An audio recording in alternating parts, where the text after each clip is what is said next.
Assalamualaikum warahmatullahi wabarakatuh. Perkenalkan, nama saya Muhammad Fahmi Alamhuda dengan NIM 2101076 akan melanjutkan materi bab 11 tentang teknik coping dalam aktivitas olahraga. Dalam dunia olahraga, atlet yang berpartisipasi atau terlibat dalam cabang olahraga kompetitif harus mempunyai kemampuan dalam mengatasi berbagai stimulus yang berpotensi memberikan pengalaman stres terhadap dirinya. Nah, contoh stimulus itu seperti kecaman-kecaman dari penonton, perasaan sakit akibat terkena cedera, kekalahan dalam berbagai pertandingan, kelemahan yang dimiliki atlet baik itu kelemahan fisik maupun kelemahan mental, atau sumber-sumber lain yang dapat mengakibatkan terjadinya stres. Atlet yang aktif dalam dunia olahraga baik itu atlet daerah, nasional, atau internasional harus mempunyai kemampuan dalam mengatasi stres yang lazim atau bisa kita sebut sebagai coping. Nah, coping itu sendiri berarti penanggulangan. Istilah coping biasanya dirangkai dengan istilah perilaku dan ketegangan sehingga dikenal istilah frasa penanggulangan tingkah laku atau coping behavior dan frasa penanggulangan ketegangan atau coping stress. Nah, coping behavior merujuk kepada sembarang tingkah laku ketika individu melakukan interaksi dengan lingkungan sekitarnya dengan tujuan menyelesaikan sesuatu. Sedangkan coping stress berarti cara atau teknik atau metode yang digunakan seseorang dalam menghadapi situasi yang tidak menyenangkan atau emosi-emosi negatif yang mengancam keseimbangan diri. Coping berasal dari kata dasar cope yang merupakan singkatan yang menggambarkan 4 strategi kognitif dan perilaku. Yang pertama dari huruf C adalah control emotion atau pengendalian emosi. Mengandung permusuhan yang menyebabkan munculnya perasaan gelisah, tegang, atau dikenal juga dengan fight or flight yang dimana harus bisa dikontrol. Sedangkan O adalah organize input atau pengolahan input, menyepakati informasi yang penting dan tidak penting yang diterima oleh diri atlet sehingga atlet mampu untuk mengelola input dengan sebaik-baiknya.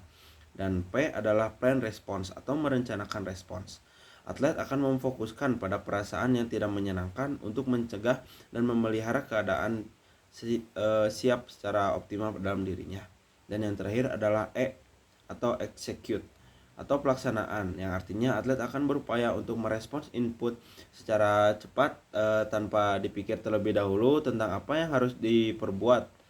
Apalagi dalam respon negatif. Pada tahapan ini bagaimana atlet dapat menampilkan performanya dengan penuh rasa percaya diri, tegas, siaga, dan konsentrasi.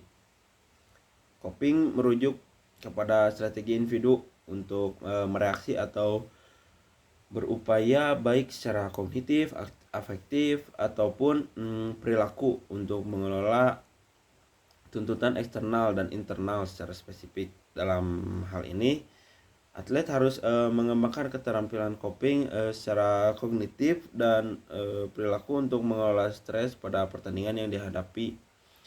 Nah, jika atlet menggunakannya dengan baik dan berkesinambungan, maka disebut sebagai keterampilan coping atau coping skill. Jadi keterampilan coping adalah keterampilan atlet untuk menanggulangi berbagai stimulus lingkungan maupun ketika latihan ataupun pertandingan sehingga dia dapat bertanding dengan optimal dan pada gilirannya dapat memenangkan pertandingan yang dilakukannya. Nah, yang selanjutnya ada kerangka konseptual coping. Atlet melakukan coping terhadap situasi-situasi yang mengakibatkan munculnya perasaan tegang dan cemas yang melibatkan aspek kognitif, emosional, psikologis, dan komponen perilaku sebagai kompetisi yang dimiliki atlet. Memelihara kesehatan dengan baik merupakan sumber coping karena secara fisik dan psikis setiap orang akan siap menghadapi berbagai tuntutan yang datang pada dirinya. Nah, menurut Lazarus dan Folkman pada Cox 2015 membedakan dua jenis strategi. Nah, strategi yang pertama itu penyelesaian masalah dengan cara mencapai penyelesaiannya ada usaha yang bisa dilakukan seperti mengidentifikasi dan mengumpulkan alternatif pemecahan masalah, mempertimbangkan dan memilih alternatif terbaik, dan merencanakan tindakan yang akan diambil. Sedangkan strategi coping yang difokuskan pada emosi diarahkan pada regulasi emosi dengan tujuan untuk mengurangi atau mengelola gangguan kognitif. Nah, yang selanjutnya ada pengukuran keterampilan coping. Untuk mengukur coping stres yang dilakukan seseorang, terlebih dahulu harus ditentukan subjek dan bagaimana subjek tersebut merekonstruksi cara yang digunakan dalam menghadapi situasi yang menyebabkan stres dan menceritakan tentang segala sesuatu yang dipikirkan, dirasakan, dan dilakukannya. Salah satu instrumen yang bisa digunakan untuk mengukur coping stres adalah skala penilaian.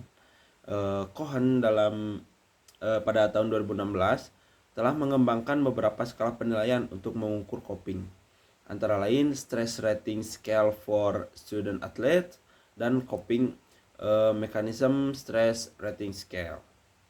Dan yang terakhir ada strategi yang digunakan atau strategi coping yang digunakan oleh atlet. Atlet biasanya merencanakan dan menampilkan berbagai strategi coping selama latihan atau pertandingan, sehingga situasi pelatihan dan pertandingan berada dalam situasi stres yang terkendali. Selanjutnya, beberapa aspek yang harus diperhatikan dalam coping stres yaitu yang pertama, evaluasi dan perencanaan strategi, di mana terdapat 3 strategi lagi. Yang pertama, mempelajari lawan. Strategi ini dilakukan oleh atlet dengan tujuan untuk mempelajari kekuatan dan kelemahan lawan dari pengalaman-pengalaman yang pernah diketahui sebelumnya. Yang kedua, membaca lawan baru. Sebelum atlet bertanding dengan lawan yang baru, perlu